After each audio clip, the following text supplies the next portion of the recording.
सखी सुहाग वाली राते में राखब बजाइए के बाते में। सखी सुहाग वाली राते में राखब बजाइए के बाते में। तारे ना दे हब गहनवा हो होई बलम से मिलनवा हो। मन छछनाई नाही किली ठोके दे तोहरी के हरी हर ताउलिया नाही रे माइल होके दे। तो राजा के हरी हर ताउलिया नाही रे माइल होके दे।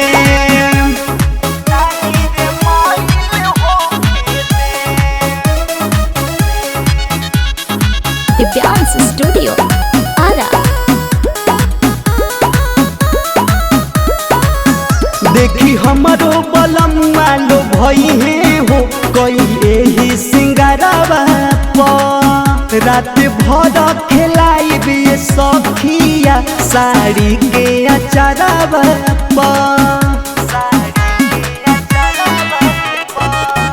देखी हमारो बलम वालो भई है हो कोई यही सिंगारवा रात भर खेलाई बे सखिया साड़ी के अचारवा।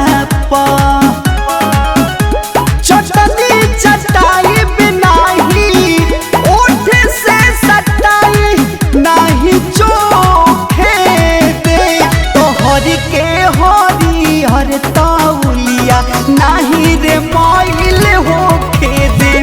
तो राजा जी के हरी हर ताउलिया नाही रे माइल होके दे।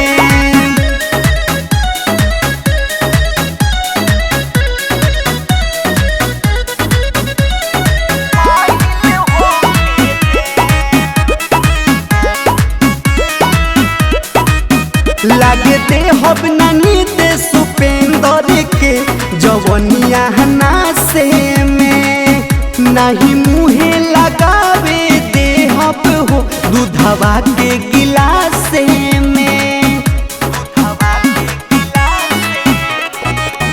लागे दे हब ना शंकर बिहारी के जवनिया नासे में नहीं मुहवा लगावे दे हब हो दूधवा के गिलास में।